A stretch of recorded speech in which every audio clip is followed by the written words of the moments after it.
everyone has their own Gensokyo, and mine is fueled by wonder, nostalgia, and innocence.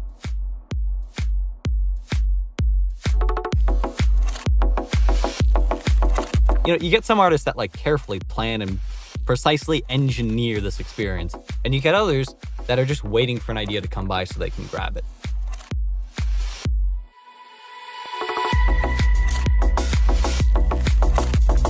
When I see things, I hear buzzing in my head. It's very abstract sounds that I kind of have to sculpt into something that is more human.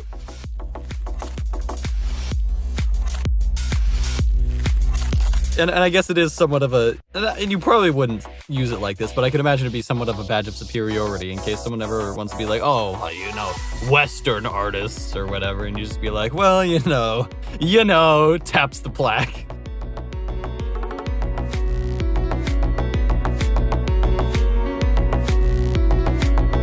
It just didn't feel real. This can't be happening. What am I doing? Guys, Mr. Touhou, I'm just a level 3 goblin. You can't do this to me. I will die.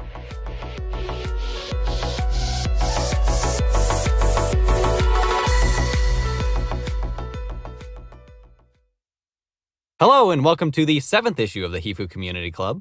On this show, we bring on the talented hands and minds of the Touhou community to talk about some of their greatest works. Joining in for the month of July is the animator, cosplayer, composer, and VTuber Nocti. Would you like to go and introduce yourself and your creative works? Oh, where do I begin? Hello. It is I, the creature feature girl, the kaiju from the backyard, Nocti, who has brought you Gensokyo 9090X, who is the person behind Dragon VTuber, Lazuli Durkana, Flandre and Romelia cosplayer, soon to be Gengetsu. What else do I do? God. I do fan art, I do little silly comics sometimes, and I am an enigma that is about to be solved, I hope, on this interview, and this is probably gonna be one of the most chaotic episodes of Hifuu Community. Please bear with me, I am just a level 3 goblin. Thank you. What an immaculate intro, thank you. Yeah, you wear a lot of hats in the Touhou community, like, with that introduction, it's hard to know even where to start with questions. So I'm just going to be entirely biased and start with my own personal favorite of your works, which is Gensokyo 1990X. Oh, hell Tell us yeah. a little bit about what it is and where you got the idea to create it.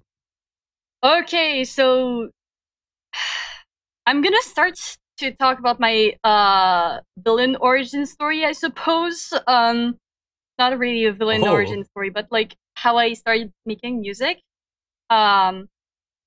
Because that's kind of like a cycle that post when I make the first volume. So 2013, right? I always wanted to make music because, well, I grew up with like dance music, etc.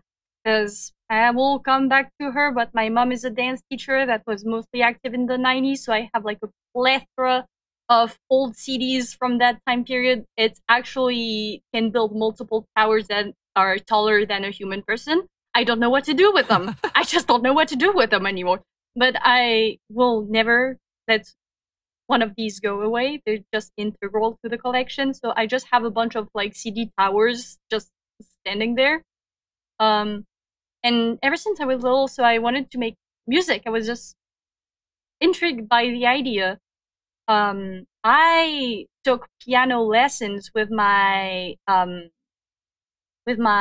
grandma's sisters, my great aunt, and it kind of didn't go well because I wasn't reading shit music, and so she kept like telling me, "Oh my god, she's not reading the notes on the paper. She's looking at her fingers. What is wrong with her? Oh my god." It didn't go well. But I still have like a smidge of musical knowledge, and I can still play pretty decently. I just cannot read. I am illiterate, God help me. And so this girl, I knew at the time, I forget what her name is. It just escapes me. But she gave me like a copy of FL Studio. And she was like, yeah, you should try this. And then she didn't explain. So it kind of like was building an IKEA furniture without the indications. So I just had to fuck around and find out for years. Oh man. So it was an interesting experience. But then I finally did it. I finally released my first album in like 2016. It was all original works, and I did that until 2020.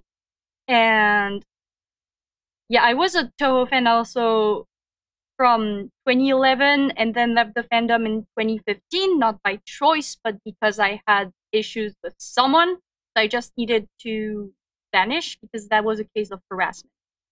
I see. So I came back in 2021, which coincide with the release of Lost Word. I don't play anymore, but that kind of like reignited that old flame that was kind of dormant in me. And so I got invested in the old official works again. And since I was like, a creative slump for a year now, I went, hey, why don't I meet Touhou music? That should like close the kind of loop that started it all, because the person that gave me FL Studio was someone who really liked Oku. So I owe my music career to Touhou. There's just no way around it. The more I look at it, the more I notice that if Touhou was not there from day one, I wouldn't be the person that I am today. My content would be widely different. And it's impossible for me to imagine where I would be if I didn't find Touhou project at age 13. It always comes back to Touhou, doesn't it? Yeah, it does.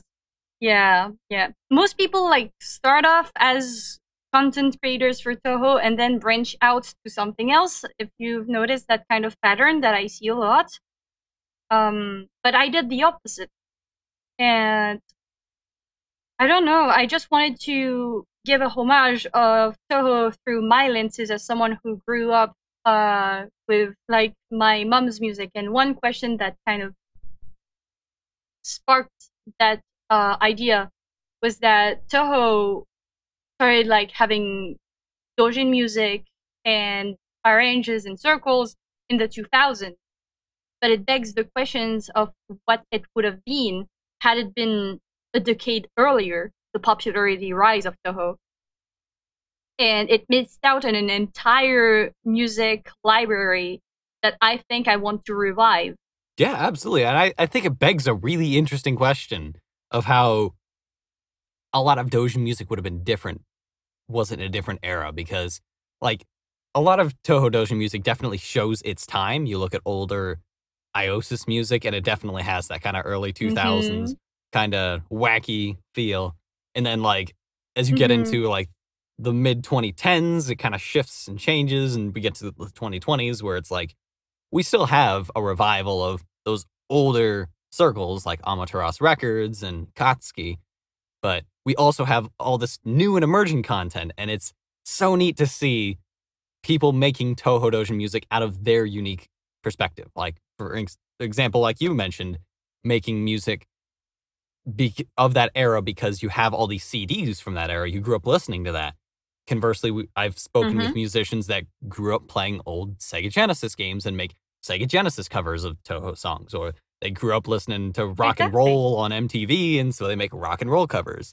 I think that expression of self is really what brings Touhou fan art in general, not just music, in general, to life. Is this is Touhou, and this is me, so this is my Touhou, so to speak. I think that's really neat. Exactly.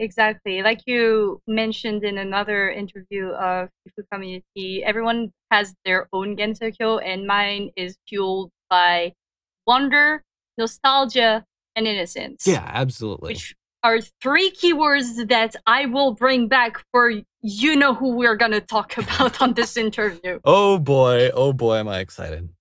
Yeah, like, you really bring that, like, feeling of wonder and nostalgia and innocence to life through 1990X, especially through a lot of the samples you use.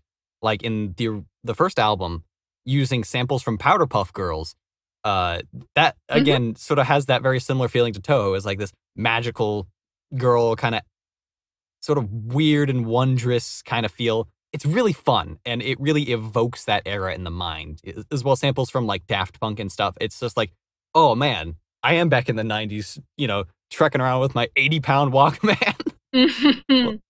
So it's such a neat way to bring back that nostalgic feeling. I think you really brought it to life. Yeah, what I try to do when I work on music is how can I bring back some memories, either they're conscious or not, bring back that nostalgia that is dormant in people, and how I can innovate, and how I can find new ways to revive that in people. For example, I have a lot of samples from Fatboy Slim, actually. I have samples from Hideki Naganuma as well, who is a big inspiration for me. Love you, Funky Uncle. Love you, Funky Uncle. We all love the Funky Uncle. Yeah. So I kind of want to bring that nostalgia out of people, not just out of me, but out of the listener. And even if it's something that I didn't personally grow up with, I will still include it because everyone's nostalgia varies upon the person. So I want at least one track of each album to hit the person right where it's good. Yeah, and you did a good job. The sixth track on the album is titled Lunarian Speedway, and it is a quote Naganuma style track. And I can tell by listening to it, it definitely has that inspiration, but I couldn't really place my finger on how. So, like, what are some of the methods you use to evoke those feelings? What makes that track Naganuma style? I tend to listen to a lot of music to kind of like a sponge in water. I kind of like bask into the vibes, and then I let my brain process it, because I'm gonna be real with you. 99% of the time, I do not know what I'm doing. It's just purely based on vibes. It's just purely based on vibes. I don't know how to explain to you how I do it, because today I would be incapable of making Lunarian Speedway. It's just in the moment. It is instant, and it's short-lived, and if I wait too long to do it, I'm gonna lose it. Yeah, I've definitely heard artists describe their inspirations as being kind of like sort of fishing through this astral sea. You look into your mind, you see all these different things, and as something passes by, you got to reach out and grab it, because if you don't catch it, it's gonna be gone.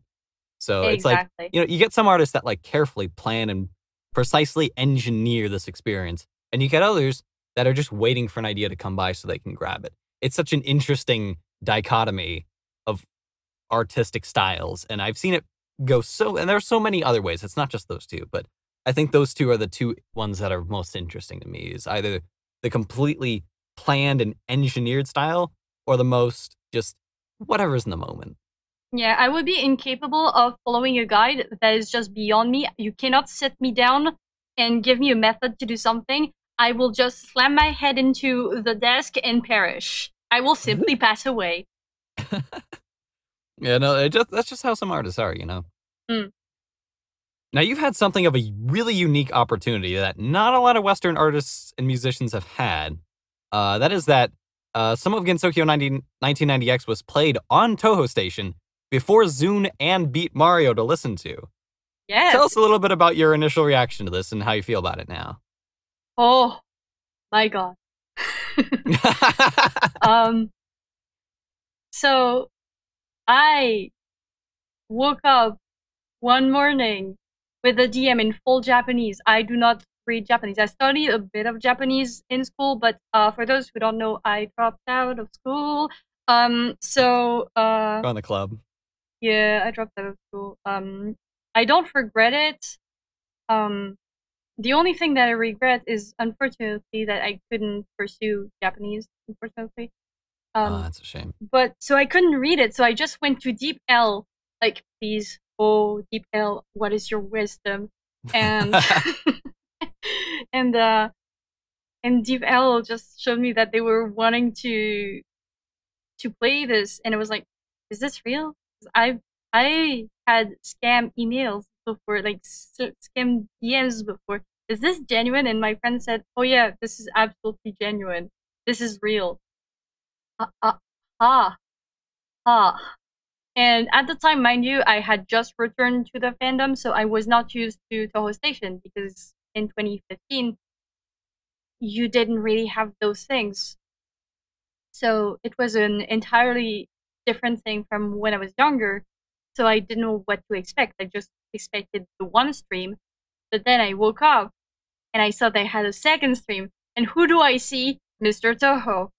I had to pause my phone and stream when the first notes of the first track of the album played because it didn't feel real to me. It just didn't feel real. This can't be happening. What am I doing? Guys, Mr. Touhou, I'm just a level 3 goblin. You can't do this to me. I will die. So they only took like the septet and UNON range, so the opening track of the first album. And I have a little plaque, I guess, an acrylic plaque that is kind of like transparent. It's thick. It's like a cube, a flat cube with my name on it, with the title of the song they played. And I kind of look to my left every now and then, and I see it, and it kind of pushes me to get forward because that Mr. Touhou knows that I exist. I still struggle to accept this. It's how? Why the level 3 goblin? What a powerful motivation. Hmm. And I guess it is somewhat of a, and you probably wouldn't use it like this, but I could imagine it'd be somewhat of a badge of superiority in case someone ever wants to be like, oh, you know, Western artists or whatever, and you just be like, well, you know, taps the plaque. Yeah. So now, a couple of veteran Nocti fans might know that there was once a time that Gensokyo 1990X was available on Spotify. What were some of the issues that you faced causing you to remove the album from that platform? So as you may know, I am, again, a level 3 goblin.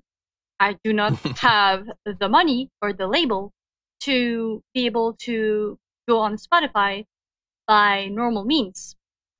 So I resorted to TuneCore for this.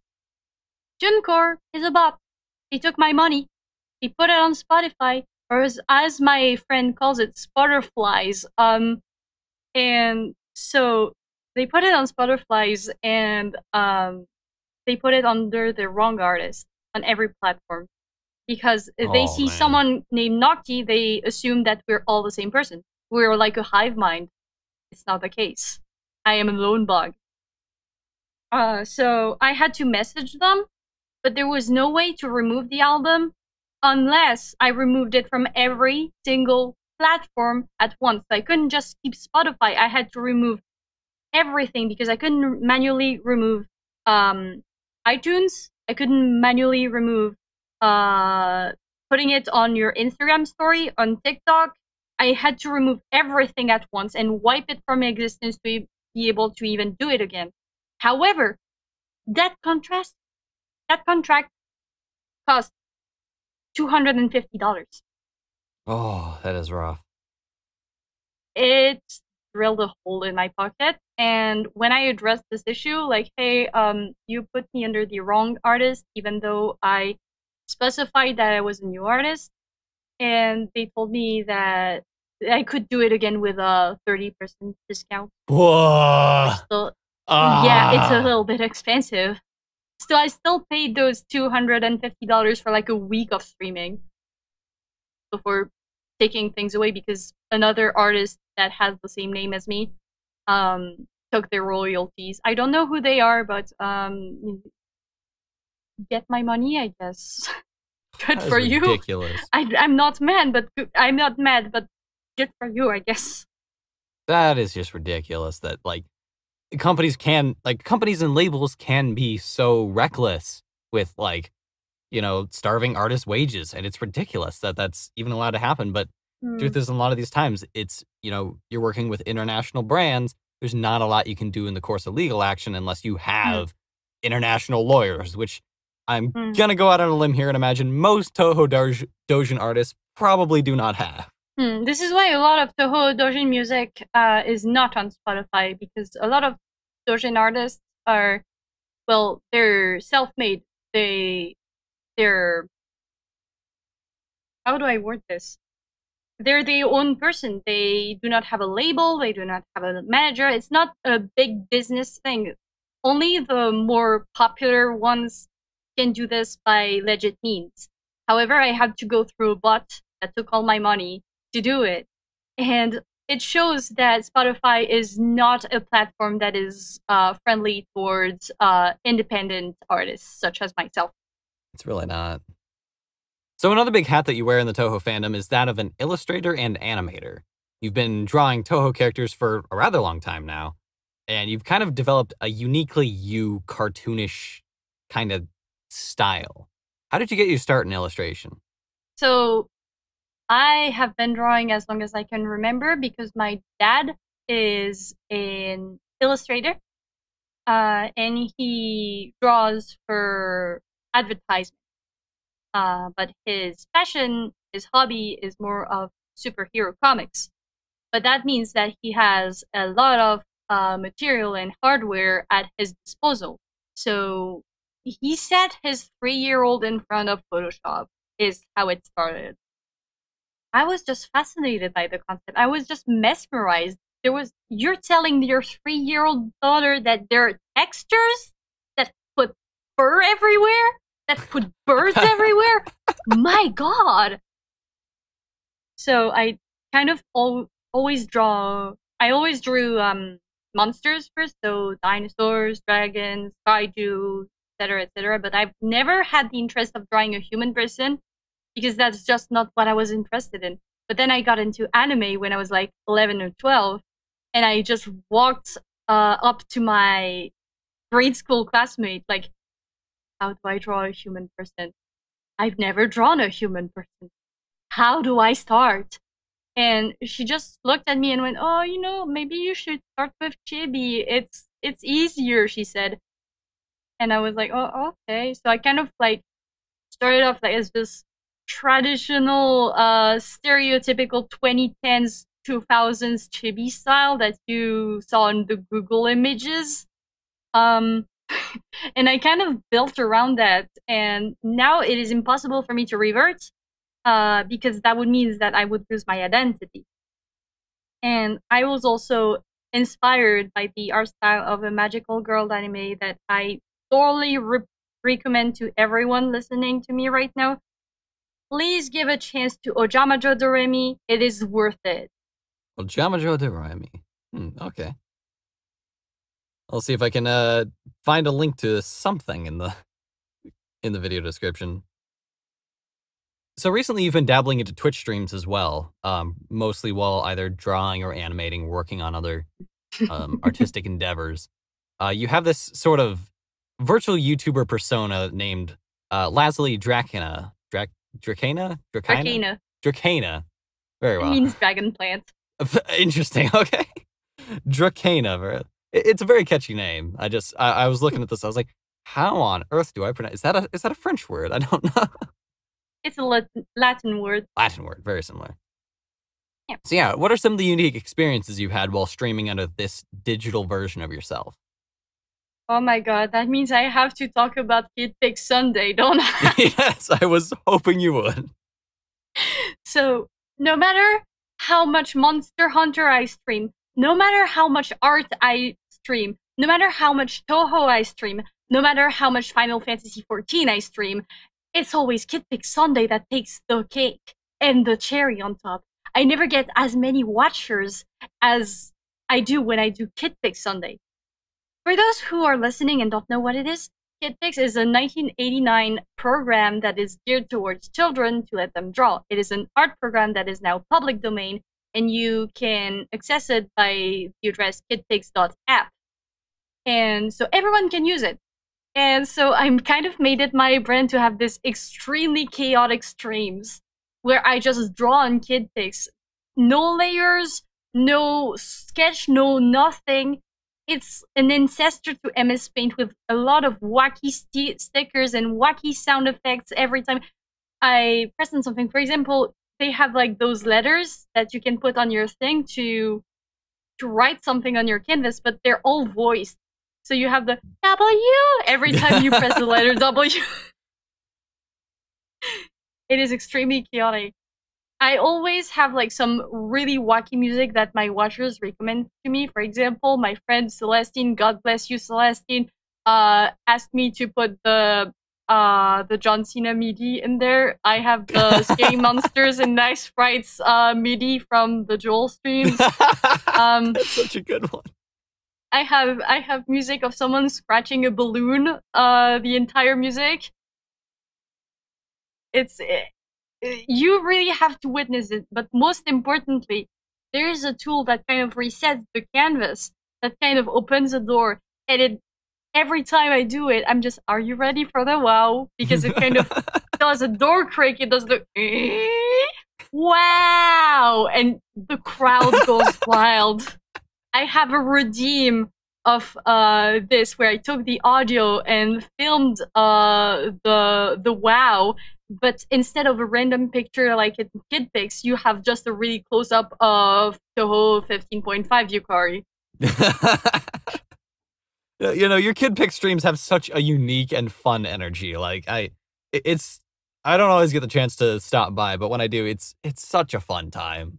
Like it really brings back the brain to like you know, memories of being in first grade, going to the computer labs and playing Kid Pics or other similar like drawing tools, like all the wacky zany sound effects and like the really aged like 3D graphics. It's just great. It's a trip of nostalgia. It's wacky, it's crazy, and it's fun. So yeah, the Kid Pic streams are a my wonderful vibes time. perfectly. It's the most you thing. So I think that's a lot of fun. So, under the name of Lazuli, you've also released quite a bit of music. Last year, you published an original album titled Lazuli Dracaena's BGM Collection, which was published under the Creative Commons Attribution License. So anyone can download and use the album for free as long as they credit you for it. Tell us a little bit why you decided to upload this enormous album entirely for free and with such an open license. So, this used to be paid for. This was $5 an album of 9 tracks. I've always went with 9 tracks. I don't know why, but I feel it's the right amount of tracks without being too short and without being too long. So it's always a format. Forgive me for the word soup. I've got this. You can keep that in. So I wasn't doing anything with that music. It would only like spark a little bit of interest on release, but then it would be forgotten immediately. So I've decided to make it open for content creators who want to use my content. For example, I had an animator who wanted to use my music for their final creation after graduating from animation school. And I want those vibes to be able to flourish because of my content, and I want to help. I want to help other streamers, other animators, other artists to have something to work with, because artists together strong. So what use would it be for me to have this massive music library of songs that I've written over the years if no one's able to hear them or to use them?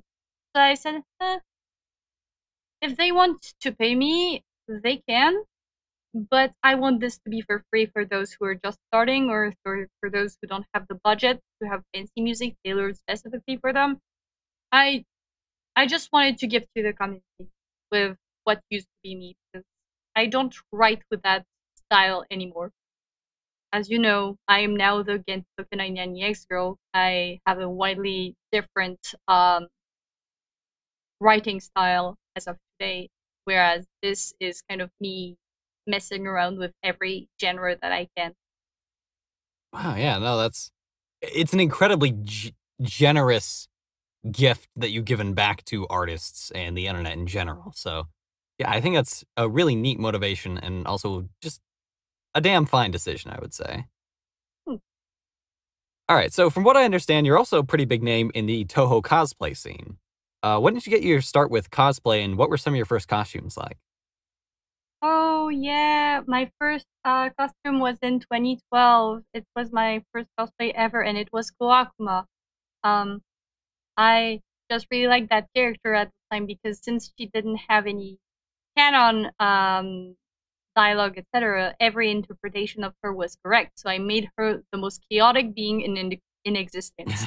Uh, so I went as Koakuma for quite some time, but then I kind of left the fandom because of a case of harassment. So I didn't quite put Koakuma on after that. And even though I'm still into Touhou, I don't think I still fit in there. So I made my grand return as the Scarlet Sisters, both of them. Um, I'm still pretty new when it comes to cosplay, really. I don't make my costumes myself because as much as I am a jack of all trades, I still have my limits. And it is not I don't think it's weak of people to admit that they have limits.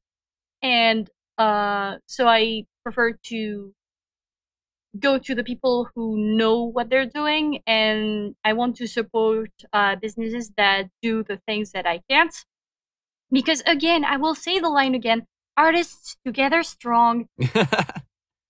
Yeah, and I think there's definitely a point on that because, I mean, a jack of all trades is intended to be a master of none. So being able to sew together such incredible, detailed, lacy costumes such as you have would require some amount of mastery. So I wouldn't expect the jack of all trades to be able to do quite that level, but I think you still do very well with it. Hmm. All right, so anyone that knows you absolutely knows the can of brain worms I'm about to unleash with this question, but do you have a favorite character? And if so, what makes this character stand out to you from the rest of the cast? Oh, there we go. You open Pandora's box, Mega Frog. Oh, I'm such a bastard. I think I'm. I think that question made my mic peak. With the thing that I've been trying to solve for 2 hours. It was too powerful. That's how excited to. That's the question that I am about to answer. Oh my god. Ooh, ha ha ha. Okay, so before we talk about her, I have to talk about my second character because we have to do an origin story for her uprising. So we have. Oh, Nocti lore. Yeah, Nocti lore. We have to talk about the one and only Flandre Scarlet first. So, back when I was young and naive and very, very lost because I just didn't know what was wrong with me, she kind of waltzed in and was my first example of a positive, quirky personality. So I latched onto her for dear life and never really let go. I always portrayed Flandre as someone nice, someone kind, because I recognize myself a lot in her. And for her like social cues issues where she is hard to understand by those who meet her, that she is just puzzling, she is kind of this enigma who just doesn't want to socialize but just has so much to say. She's just so interesting as a person. She just fascinates me, and she's been a major comfort for years. And to outperform Flandre Scarlet, you have to do something absolutely out of the ordinary. You have to kill a god or something. you just have to do something that will put you instantly on the number one spot. I will also talk about my bond with Vermilia because, much like her, I saw the big sister in me through her. So I always portray her as genuinely having a good relationship with Flandre. They tease each other, they banter, but I don't think they genuinely hate each other, like whatever the fuck the fanon wants to believe. I just, they always click with me, not just because USD popular, yada yada, but just because as characters by their own, they're just interesting to me. So to outperform these two in the span of less than a year, you really have to do something absolutely out of the ordinary. You have to do something insane that no person could. And that is exactly what Gengetsu Lotus Lane Story has done. There she is. So, much like everyone, I just didn't know this character existed. Nobody talked about her in my old days in the Touhou fandom. Even if I had knowledge of PC98, never have I seen a single Gengetsu fan in my existence. Never have I seen anyone talk about her. So, one day when I was just returning into the fandom and I wanted to keep up with what was new, I had a question for the interwebs, and the interwebs answered who was the most difficult extra boss, because I will never play an extra stage ever because my reflexes are too slow to play, unfortunately. Which, again, it is not a bad thing. If you play on easy, dear listener, if you only play on easy, I care about you. Oh yeah, we are easy mode supporters here. Absolutely. Yes. So my reflexes are too slow. I get distracted by everything on my screen.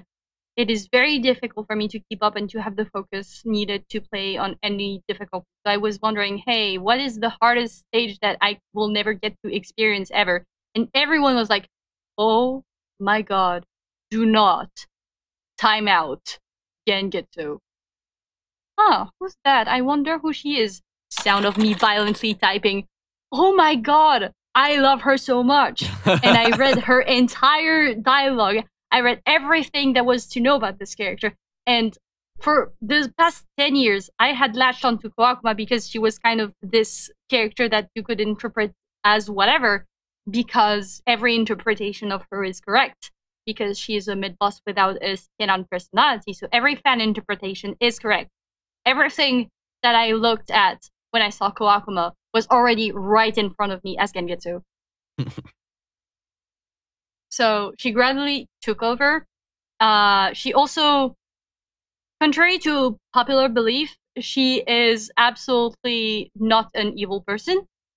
She is just trying to protect Mugetsu, so she is the kind older sister that I was looking for when I latched onto Romelia. She is the chaotic personality that I was looking at when I was looking at Flandre. She is the best of all worlds. She is the Hannah Montana that I was looking for. Oh, what a dated comparison. She also... Here they are, the keywords that I asked you to pin on your head at the beginning of the interview. Wonder, nostalgia, innocence.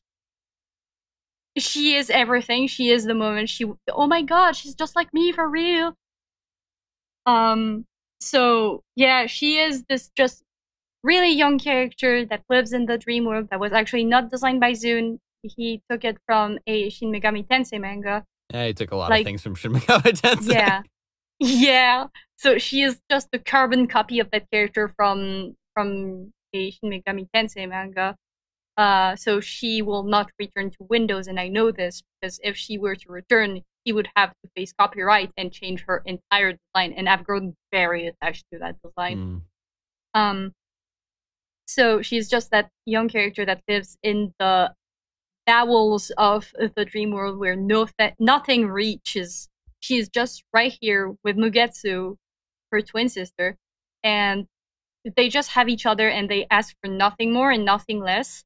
And I find them to be intriguing, fascinating, and genuinely endearing. I just wish that we had more of her, because I wish we could have seen what her story would be. Would she be the character we're seeing from the lenses of? Yeah, written work with Gengetsu would have been everything to me. We're never gonna get that, unfortunately, but I just cannot help but wonder what what happens in your little head? Scrimbly, speak to me. What is your wisdom? Yeah, it's adorable. PC98 characters really do get shafted a lot because, again, like you mentioned, a lot of, questionably illegal stolen content. So it is a shame that we're never going to see those characters again, at least not in their original forms. So, but it is what it is. And I think with what little canon interactions we do get, we still have a lot of interpretation, a lot of room to, in the absence of description, we are able to write our own, I think. So it's nice to not only have a ground starting point based on her little bits of dialogue or her interactions with other characters, but you can get that base starting line and really just kind of do whatever you want with the character. And I think that's really cool. All right, so we did have a number of really fantastic questions from our own Hifuu community. Unfortunately, we're not going to have time to get to all of them, but we do have time for a few. So Hazuma Yuto asks, what inspires you to draw and make music? You're so good at both. Oh, Yuto, you amazing creature, how I love thee. So it's kind of like a thing of vibes, like I talked about. I cannot really explain. When my brain starts buzzing, it's the right moment. For example, this is why I don't have a schedule as a VTuber, because if I have a schedule, my brain will stop buzzing and I will be in front of my audience like, what do I do now? What now? No what?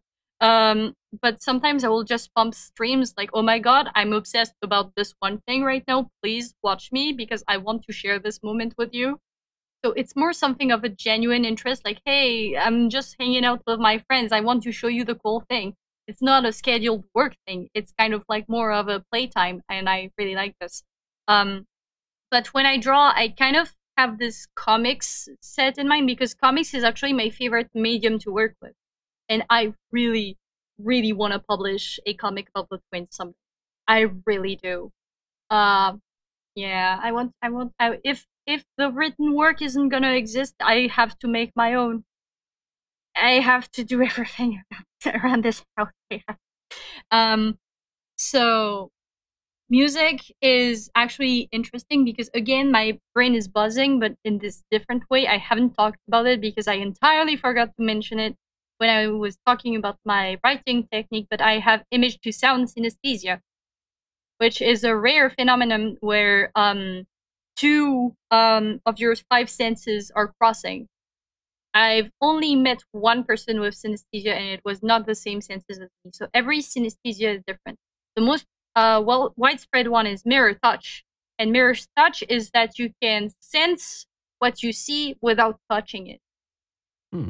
For example, I'm going to take an example of something that is just not tangible, but you're looking, for example, at a picture of, I don't know, Godzilla, for example. You can feel his scales under your hand. Interesting. And I've met a person who had the opposite synesthesia as me. She could see colors when certain sounds were made. So she had a little thread where she asked people to drop names of fictional characters, and she would make a little gradient on how it would sound in her head when that noise, the sounds of the words, the syllables were pronounced. Interesting. I have the opposite. When I see things, I hear buzzing in my head. It's very abstract sounds that I kind of have to sculpt into something that is more human because it is overworldly when I hear it. And I cannot possibly mimic what it does because it is just impossible to describe, and only I can really understand it because those brain sounds that your brain does sometimes. I don't know if I'm the only person who has this, but like sounds that don't exist, but your brain can make them. Yeah, and you phantom hear them in sounds. your head. Yeah, that's exactly what I hear when I look at pictures. So what I do is I just pull the PNG of the character and I just stare at the picture first some time and until something comes out of it and my brain starts buzzing, which is why I have a very specific lineup of characters on every single one of my albums, because that's the characters that my brain decided to buzz for. For example, I was supposed to put Memento of Fossil Energy on Volume 2, but it didn't buzz. However, Apparitions Stalks the Night really buzzed. Interesting. I've never heard someone talk about synesthesia in that way. I've heard a few artists like sort of like regale their accounts of it, but this is really unique to you. I don't think I've ever met somebody that described it this way. Hmm. I know there's like a character from a series. I never got into it, but like there's this gacha game for DJs, and there's this character called Saki that has synesthesia, and it made me really happy because it's not shown in fiction whatsoever. So I think it's the first anime character or video gacha game character for that record. Who has been shown to have synesthesia and it's the center point of her character. That is really interesting. I know I have some level of synesthesia. It's not very intense, but I do associate sounds with colors to an extent. Because, like, for instance, I could tell you what every major key on the piano, I could tell you what the color of a key is. Like, I can't explain why, but like, in the major keys, A major it's always been orange. If it's a minor, it's like a really dark violet. But if it's major, it's always orange. G major is well, it's sometimes blue, sometimes green, but it's A major is usually blue. I can't tell you why. Or G major is blue. I can't explain why, but it is. D major is yellow. It just is. D major is always yellow. That's synesthesia. Yeah, I don't know why that is. It could have maybe just been like the way that I was taught piano. I may have like looked at a graph at one point that like, showed different things as different colors, but I can't remember seeing anything like that. And I was classically trained for a very long time. Like I was classically trained for about 14 years. And it's still, the chords are colors. And even when I started getting into like complex jazz theory, I just started seeing different colors I hadn't seen before. Yeah, that's synesthesia. When it starts dwelling into the I've never seen this before territory, that is absolutely synesthesia. I know Adam Neely made a video about musical synesthesia, and I remember watching that and be like, what? It's right. But then like he started explaining like other people's accounts of synesthesia, like, wait, no, that's wrong. No, that's wrong. B major is not blue. It's not, that's wrong. Yeah, it's different for everyone depending on the little funny chemicals in your brain. Everyone's a little different, so it's very fascinating to see. Yeah. All right, so this next question comes to us from a million, who asks, whoa, Nocti, do you like any other PC98 characters? I am so glad you asked. So I have on my mic, there is a little strap of Shinky. She is looking at me. She is smiling at me. She sees everything that I do. I have merch of Sariel. Also, Sariel, my beloved. Sariel, if you're hearing this, I know she won't be, but Sariel, if you're hearing this, who else? I like Alice. Miss Alice, highly responsive to prayers. I'm not immune to Mima disease. I also really, really like Ellen, the beloved. My God, every time I play Phantasmagoria of Dim Dream, I always go as Ellen. It is impossible for me not to go as Ellen. She is just everything. I also really like Kana. She is just so funny. And her character is just amazing. She deserves to be in more games. My God, I just wanted to see the funny poltergeist more. Yeah, no, very fun characters. There is a cast of such interesting characters that have such little stuff to go off of other than just an immaculate design. And I think Sariel is one of those where it's like, oh man, there is so much more to know about this character, but we will never know any of it. Yeah. Other than just, wow, they look awesome. I did a bit of research on Sariel to kind of like go beyond what the wiki would tell me, because the wiki for Sariel is extremely empty. And I found some sketches from Zune displaying Sariel, but also I dwelled into her actual biblical counterpart to kind of fill in the gaps. for example, the fact that the moon shape that she has on her artwork is actually from the fact that actual Sariel has taught humans how to read the moon cycles. Yeah.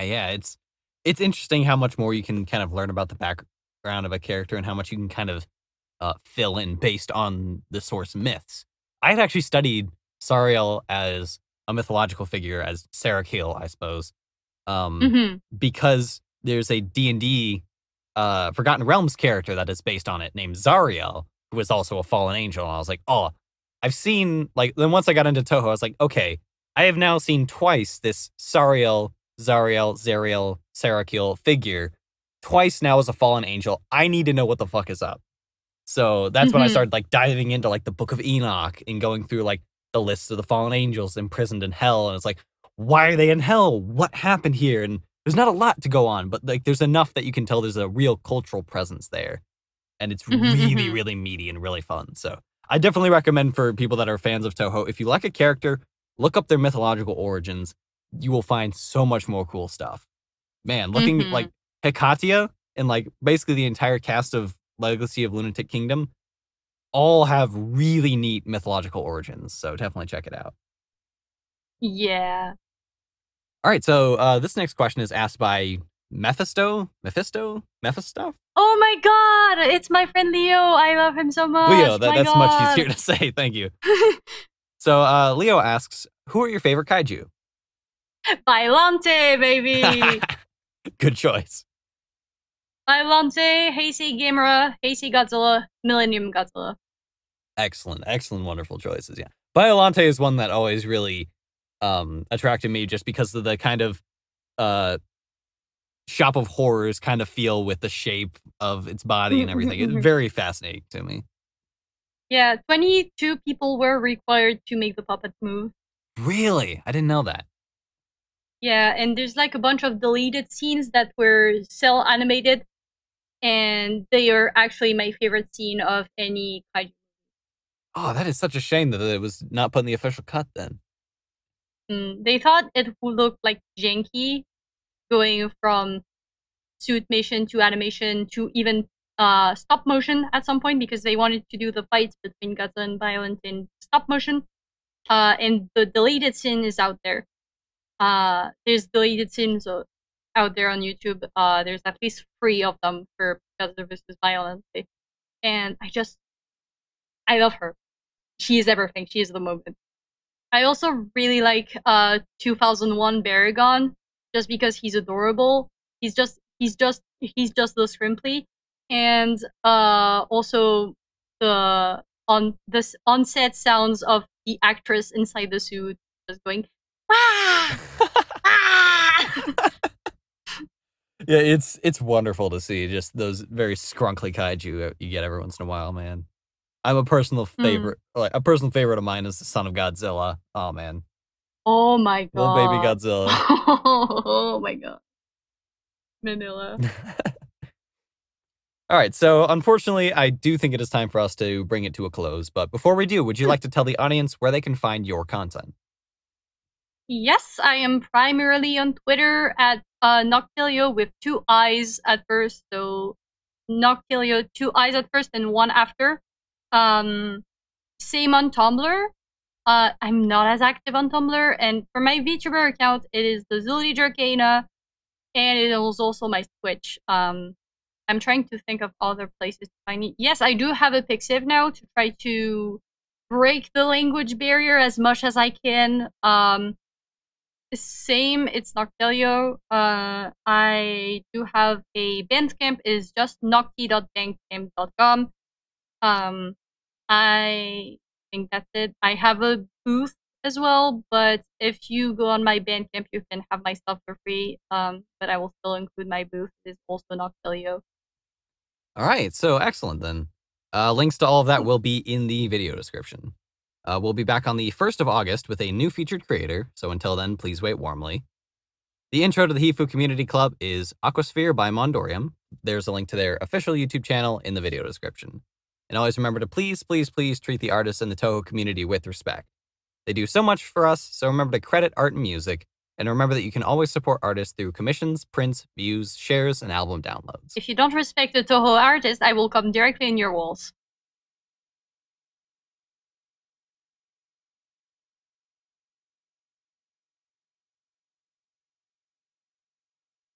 Yay.